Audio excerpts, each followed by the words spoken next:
Une production Binge Audio, évidemment.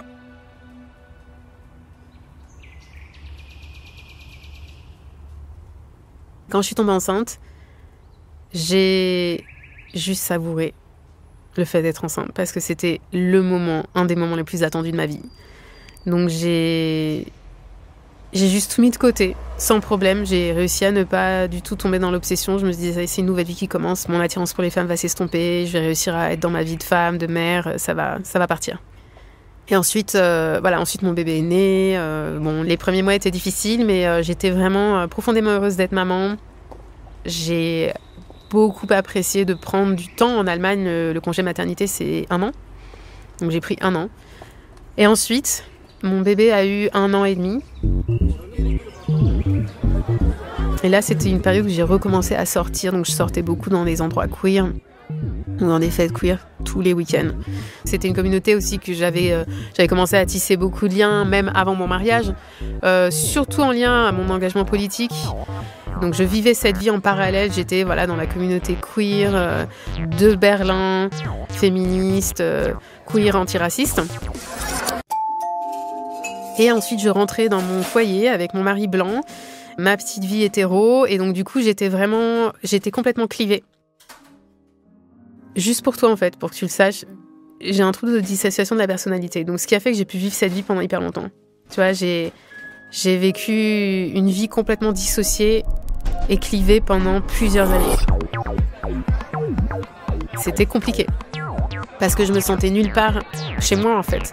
C'est-à-dire que quand j'étais dans ma vie mariée, hétéro avec bébé, par exemple, pareil pour la socialisation, c'était compliqué parce que les couples d'amis avec d'autres enfants, c'était juste l'enfer pour moi. Je me suis pas du tout sentie à ma place, je me sentais pas du tout en connivence avec les mamans, et puis ce truc de genre où les 2 papas discutent pendant que les 2 mamans sont avec les enfants, c'était l'enfer pour moi. Et d'un autre côté, quand j'étais dans la communauté queer, j'étais pas non plus chez moi parce que j'étais mariée avec un homme, donc j'avais une posture très compliquée où moi je savais très bien que c'était devenu très clair pour moi, je suis une personne queer, mais j'avais énormément de privilèges hétéros. Puisque j'étais dans cette relation, dans cette institution du mariage, donc je pouvais pas du tout prendre d'espace dans cette communauté. Suis-je lesbienne ? Un documentaire de Rio Indigo et Naomi Titi. Épisode 3. Dans ma cage. Le fait d'avoir une identité hybride qui soit pas fixée et de pas avoir un ancrage explicite et non équivoque, c'est quelque chose que je connais. Par rapport à mon identité de métisse, par exemple, au fait que j'ai une mère noire, un père blanc, que j'ai un père juif, une mère chrétienne, que je vis en Allemagne, mais je suis française, que je vis toujours entre les langues, etc. J'étais très ouverte par rapport à ça, donc j'en ai parlé à mes sœurs, à ma mère, tant et plus, à mes cousines, mes amis, à personne qui n'était pas au courant en fait. Je suis pas vraiment secrète, donc oui, j'en ai parlé beaucoup, mais j'avais aucune réponse, et je pense que du côté de la famille, il y a eu beaucoup cette idée en fait de refouler. C'est-à-dire que c'était un petit peu un conseil implicite qui m'a été donné. Je pense que la plupart des membres de ma famille ne se rendent pas du tout compte de ça. Mais je pense que quand on est dans l'hétérosexualité, c'est la tendance qu'on va avoir à essayer de refouler ce qui dévie de la norme. Par exemple, j'avais eu un conseil, c'était « Écoute, tu peux avoir de temps en temps quelques histoires secrètes et puis le reste du temps, tu vis ta vie. » Ma mère qui me disait, par exemple, « Tu sais, c'est pas tout rose non plus, la vie de lesbienne, faut pas non plus que tu idéalises. » Alors, c'est une réalité, elle me le disait, mais puis elle a totalement le droit de me le dire. Mais je pense que si ça avait été l'inverse et que j'étais en relation lesbienne et que je me disais je me demande si en fait je suis pas plutôt bi et que j'aimerais pas plutôt vivre avec un homme, je pense pas qu'elle m'aurait dit tu sais la vie hétéro c'est pas tout rose. Il y a très très peu de personnes qui vont jamais avoir une remarque ou une attitude qui ne soit pas homophobe à un moment donné, et je m'inclus aussi. Je veux dire, on vit dans une société qui est profondément patriarcale, profondément misogyne, profondément homophobe. Donc forcément, il va y avoir des commentaires qui vont trahir cette socialisation. Mais oui, en tout cas, c'est vrai que je ruminais, j'étais en spirale, donc j'arrivais pas à trouver de réponse. C'était compliqué.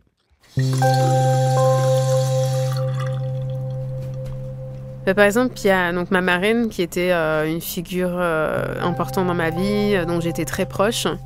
Donc je lui en parlais aussi de tous mes questionnements. Donc je lui disais de manière très ouverte, je pense que je suis lesbienne, je vais devoir quitter mon mari. Et là, elle me disait, ah, mais t'es sûre, attention, parce que... Donc elle se faisait du souci pour moi.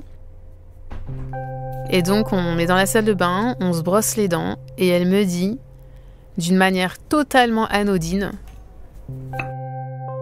bah écoute, moi aussi j'ai été avec une femme, ça a duré 3 ans, ça a été une histoire passionnelle, et je crois que j'ai jamais aimé quelqu'un autant. Et moi, ma mâchoire, elle est tombée, et j'ai mis beaucoup de temps à digérer cette information parce que je me suis demandé, mais pourquoi elle me l'a pas dit plus tôt ? Ça m'aurait bien aidé, en fait, de savoir ça. Je pense qu'elle n'a pas voulu m'orienter. Elle n'a pas voulu prendre le rôle d'un modèle, en fait, de quelqu'un à qui je puisse rattacher mon expérience vécue. Et pourquoi elle me le dit maintenant que, voilà, je suis un petit peu enchaînée à mon modèle hétérosexuel, à mon mariage, et comme si c'était maintenant le moment le plus sécure pour me le dire, parce que je pouvais plus m'échapper. C'est ce que j'ai ressenti pendant ma longue relation hétérosexuelle, où je me sentais vraiment emprisonnée. Je me sentais entravée, emprisonnée. Je pense que c'est pas vécu comme ça pour tout le monde, mais il faut savoir que la relation hétéro, il y a un aspect de contrainte aussi. Que les femmes, dans une société patriarcale, sont contraintes à être en relation avec des hommes. Très souvent, c'est de manière inconsciente, et bien souvent, ça l'est aussi de manière consciente, parce qu'on vit dans une société où l'accès... alors, dans le passé, l'accès à la sécurité, l'accès à l'argent, l'accès à l'acceptation sociale, ça passait par le couple hétérosexuel. Donc cette contrainte, moi, je pense que toutes les femmes de notre génération, on continue de la porter en nous, en fait. Ça reste une blessure transgénérationnelle qui nous colle à la peau et qu'on a normalisée. C'est-à-dire on a normalisé cette dépendance aux hommes, cette dépendance affective, sexuelle, culturelle, politique, économique. Et donc cette contrainte à l'hétérosexualité, je l'ai ressentie parce que je me sentais pas libre et je ne l'étais pas. À laisser les épluchures de ses fruits sur le plan de travail. Donc je me sentais constamment dans mon quotidien, je me sentais exploitée. Et je sentais que cette exploitation, j'avais du mal à y échapper parce qu'on vivait sous le même toit. On n'a pas enlevé ses poils du lavabo après s'être rasé. Et donc j'étais extrêmement frustrée par ça et j'arrivais pas à m'en accommoder. Et je me souviens par exemple en avoir parlé à certaines amies qui me disaient « Mais écoute, mais c'est comme ça en fait, t'es la maman, c'est comme ça, c'est à toi de faire. Donc accepte, sinon ça va être difficile ta vie. » On n'a pas baissé la radio après que je lui ai demandé. Et je pense que cette condition, donc la condition de la femme, de la maman, qui est obligée de vivre dans cet asservissement, parce que c'est un asservissement, même si... Et je le voyais de cette manière, c'est-à-dire que c'était pas... il me disait pas « fais la vaisselle », comme dans les années 50. Il me disait pas « fais la vaisselle, repasse mes chemises, fais ceci, fais cela ». Donc je ne repassais pas ses chemises, mais... À utiliser mon parfum en désodorisant toilette. C'était une injonction qui était implicite et le travail devait être fait de toute manière. On devait s'occuper de notre enfant, il devait manger, il devait avoir des vêtements propres, etc. Et quand je parlais de ma frustration, je disais les choses doivent changer, je n'étais pas écoutée. Il n'y avait pas de changement. Elle n'a pas enlevé tous les mouchoirs usagés de son côté du lit. Je ne me sentais pas considérée. Et j'avais noté une fois, ne remplis jamais la carafe d'eau quand elle est vide. Je m'étais dit, je vais arrêter de le reprendre constamment tout au long de la journée. Je vais noter tout ça sur un morceau de papier. Je vais écrire ce qui me frustre. N'achète que les choses qu'il aime quand il va faire les courses. J'essayais de gérer ça avec moi-même, en fait. Je m'étais dit, il va falloir que tu gères ça avec toi-même. Tu peux pas toujours, en fait, entrer en conflit avec lui. Il a changé la couche. Il l'a laissé sur la table à langer. Donc essaye de voir si vraiment ce sont des choses importantes. Ah bien qu'elles sont rouges dans ma lessive de blanc. Quand on les voit une à une séparément, c'est vraiment rien du tout. Mais prises dans leur ensemble, en fait, c'est vraiment insupportable. Tout est rose maintenant. Ça me fait penser aux micro-agressions racistes ou alors aux micro-agressions sexistes qui, prises séparément, elles peuvent paraître futiles. C'est-à-dire que si on prend chaque micro-agression séparément, c'est vraiment pas grand-chose. Mais dans l'ensemble, c'est quelque chose qui crée un phénomène vraiment pesant au quotidien. J'avais constamment l'impression que ma propre personne avait peu d'importance. C'est-à-dire que ce qui me dérangeait moi, ce qui me faisait plaisir, ce qui était important pour moi, n'avait pas d'importance. Alors, il y avait aussi la question des standards, c'est-à-dire, il me disait tout le temps, oui, mais toi, tu as des standards très élevés. Et ce ne sont pas mes standards, donc je ne vais pas m'y tenir. Et cet argument, en fait, j'ai eu du mal à le contrer à l'époque. Et ensuite, je me suis rendu compte qu'il y a aussi dans une société patriarcale, tout ce qui relève des activités dites féminines, on va penser justement qu'il n'y a pas de... Voilà, que ce sont des activités où on n'a pas besoin d'avoir de compétences spéciales, c'est des choses qu'on sait de manière innée. Par exemple, si je lui avais dit « Ah, mais moi, tu vois, j'ai pas les mêmes standards pour conduire ou j'ai pas les mêmes standards pour construire des étagères », c'est clair que ce serait absurde. On dit « Non, mais les étagères, il faut qu'elles soient bien construites, en fait. Il faut qu'elles soient droites. Donc, si tu les fais pas droites, en fait, les livres, ils vont tomber. » C'est pareil pour le ménage. En fait, si tu nettoies pas bien, tu as de la crasse, en fait. Donc, c'est pas des standards, c'est la manière de faire. C'est comme ça qu'on apprend à nettoyer.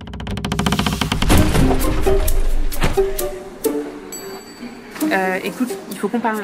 Et donc, les problèmes que moi, je pouvais avoir dans mes relations hétérosexuelles, je les retrouvais exactement dans les relations de mes copines qui étaient en couple hétéro. Je suis pas bien dans notre relation et j'ai un besoin de te parler, tu peux pas ignorer ça. Je la faisais répéter une conversation qu'elle allait avoir avec son mec parce c'était tellement compliqué qu'elle n'y arrive pas. Donc là, je lui dis ce qu'il faut qu'elle dise à son mec. Non, je sais, t'as ton roueux, t'as toujours quelque chose et tout, mais là, moi, il faut que tu comprennes que ça ne va pas. Roueux, ça veut dire j'ai besoin de mon calme. Donc en gros, c'est genre distance. C'est ça, c'est moi. De toute façon, c'est ça. Il faut que je lui dise qu'il faut qu'il m'écoute jusqu'au bout parce qu'à chaque fois, il me coupe et du coup. Il te coupe, il ne te laisse pas parler. Non, mais voilà, faut qu'il s'excuse. Moi aussi, Et en plus, quand on s'excuse, l'autre doit aussi s'excuser parce qu'une relation, c'est toujours à deux. Donc, non, mais c'est clair. C'est profond, hein. Donc, oui, la relation hétérosexuelle, c'est un type de relation qui est quand même assez étrange où en fait on attend de nous en tant que femmes, c'est-à-dire de ne vouloir rien d'autre plus que ça, en occultant totalement les grandes difficultés que ça représente et qui sont des difficultés non pas individuelles mais vraiment systémiques, structurelles. Donc ça devenait presque comme démonter un système en fait. Et moi j'ai commencé à développer une grande colère par rapport à l'hétérosexualité et à ce que ça nous coûtait, en fait. Ce que ça nous coûte en tant que femme d'être dans des relations avec des hommes. Toute la frustration que ça signifie, mais aussi le fait qu'on est constamment gaslighted, en fait. On nie notre expérience.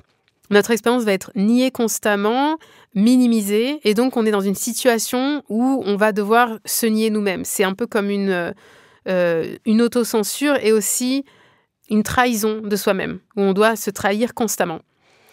Moi, j'ai toujours revendiqué mon identité noire depuis toute petite. Et donc, d'être avec un homme blanc, oui, parfois, c'était un petit peu compliqué pour moi aussi pour lui de comprendre ce que ça voulait dire de vivre dans ma peau. Moi, je sais très bien ce que c'est de vivre comme un homme blanc. Moi, j'avais accès totalement à qui il était. Je savais ce que c'était d'être hétéro, d'être blanc, d'être un homme. Alors, je précise pourquoi. Parce qu'on va dire, non, mais t'es quand même pas un homme blanc, donc comment tu sais ce que c'est ? Je le sais parce que c'est l'expérience qui est universalisée. C'est l'expérience qu'on nous représente comme étant l'expérience humaine. On sait tous. On l'apprend depuis tout petit. On est confronté à ça constamment. Donc, moi, j'avais accès à sa réalité. Mais lui, il n'avait pas accès à la mienne. Et il cherchait pas spécialement à y avoir accès, en fait. Donc, ça crée une asymétrie. Moi, je sentais que j'étais pas vue dans cette relation, j'étais pas comprise.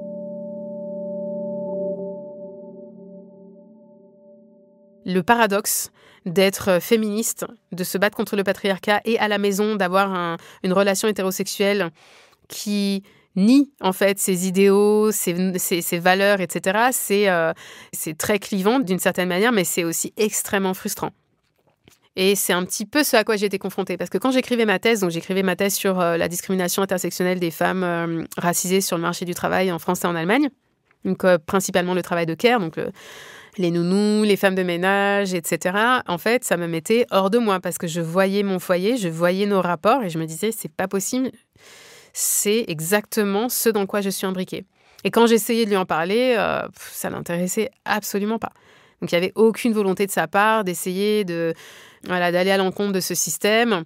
Et je vois aussi d'ailleurs donc beaucoup de femmes qui sont en relation, qui disent avoir des relations féministes. Et ça devient un petit peu un autre projet où elles vont se mettre la pression pour avoir des relations féministes avec des mecs déconstruits, etc. Voilà, ça va être elles qui vont mener ce combat de front dans la relation. Ça va leur coûter une énergie monstrueuse pour des résultats ultra médiocres. Alors attention, parce que je ne veux pas non plus décrire ça d'une manière hyper monolithique, très traditionnelle. Mais c'est ce que j'ai vécu et c'est ce que vivent aussi beaucoup de femmes. Donc en fait, sous couvert de parler d'émancipation, de féminisme, etc., il ne faudrait pas non plus masquer le fait que c'est une réalité matérielle qui est encore présente en 2024. Et cette colère, elle est venue aussi alimenter mon processus. C'est-à-dire que je me suis rendu compte qu'il y a beaucoup de choses que j'aurais plus à vivre, en fait, en couple lesbien. Alors ça ne veut pas dire qu'il n'y a pas d'autres problèmes. Et c'est pour ça que très souvent, je me demandais, est-ce que je ne suis pas en train d'idéaliser le couple lesbien, d'idéaliser les relations queer ? Alors, je l'ai certainement fait à un moment donné. Mais une chose est sûre, c'est que les rapports de pouvoir hétérosexuels ne sont pas présents. Ça ne veut pas dire qu'il ne va pas y avoir des résidus de ces rapports de pouvoir hétérosexuels parce qu'il va peut-être y avoir une identification aussi au rôle hétéronormé dans un couple queer entre deux femmes, par exemple, mais ils n'auront pas la même qualité. Et donc, moi, de savoir que j'allais pouvoir m'extraire de ce système néfaste qui me pose constamment en fait en inférieur et dans lequel je dois constamment me débattre en fait pour être vue, considérée, pour avoir un niveau égal de tâches ménagères, de reconnaissance, etc. Je me suis dit mais c'est très attrayant en fait pour moi de ne plus avoir à gérer ça.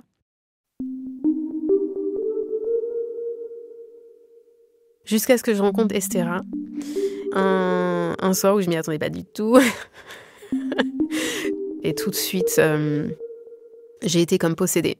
Vraiment, j'ai été comme possédée et ça a été un tournant important pour moi où, voilà, là, je ne pouvais plus nier ni mon attirance physique, ni mon attirance émotionnelle, ni le fait que je puisse tomber vraiment amoureuse d'une femme. Là, c'était fait.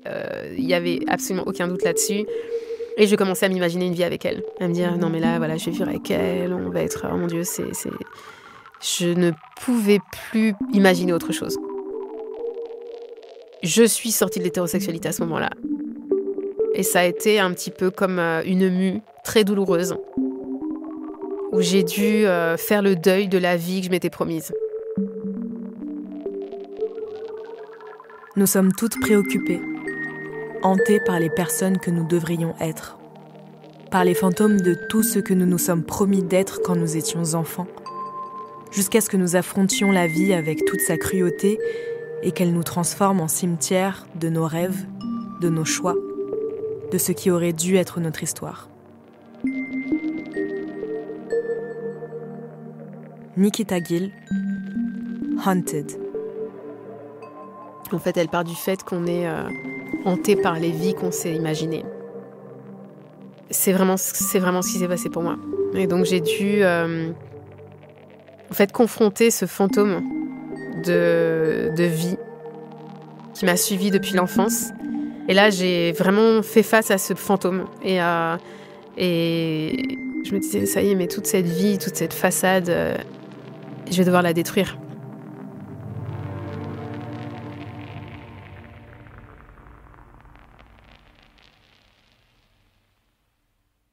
Mais du coup, avec une énorme pression.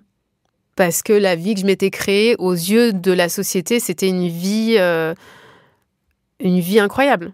Je veux dire, un mariage avec un homme, monsieur parfait, qui s'est avéré être vraiment l'inverse de parfait. Quand je l'ai rencontré, j'ai énormément projeté de choses sur lui. J'ai projeté une sorte de perfection.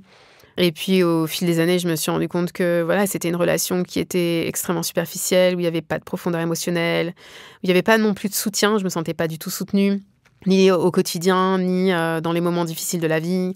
Il s'avérait être une personne assez égoïste, ce qui est aussi totalement dû à la socialisation en tant qu'homme. Je veux dire, c'est pas quelque chose qui est propre à lui en tant que personne. C'est que les hommes dans notre société, les jeunes garçons, les hommes sont éduqués d'une manière qui les rend égoïstes, très centrés sur eux-mêmes. Aussi quelqu'un de très conventionnel, qui est très attaché aux apparences. C'était un petit peu, quelqu'un qui n'a pas du tout participé à mon processus, qui n'était pas non plus intéressé à vraiment le comprendre. Donc, dès que ça remonte à la surface, avec un effort, en fait, de l'occulter totalement, c'est-à-dire de faire comme si ça n'était pas là, de faire comme s'il n'y avait pas ces questionnements, faire comme si ce n'était pas une question dans notre couple. Donc, une façade créée de toutes pièces. Et j'y ai cru. Je me suis menti à moi-même, mais de manière totalement inconsciente. C'est-à-dire que j'y croyais vraiment. Et donc, j'ai dû rompre avec ça. C'est pas ma vie, en fait. Donc, je vais devoir partir de cette vie. Et créer ma vie, celle qui me convient.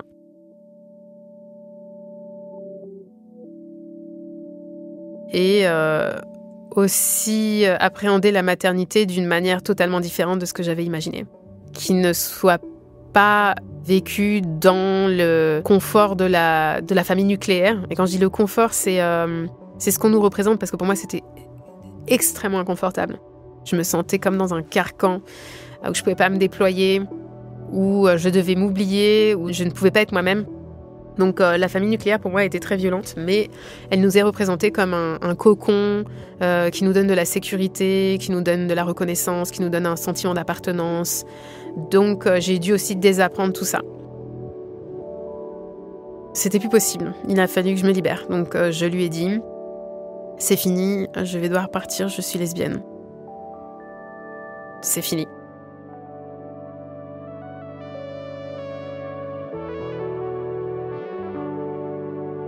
Et le lendemain, je m'étais dit, tiens, c'est étrange, ça fait un bout de temps que j'ai plus mes règles, donc j'ai fait un test de grossesse. Et ce test de grossesse a été positif. Ce qui a tout chamboulé.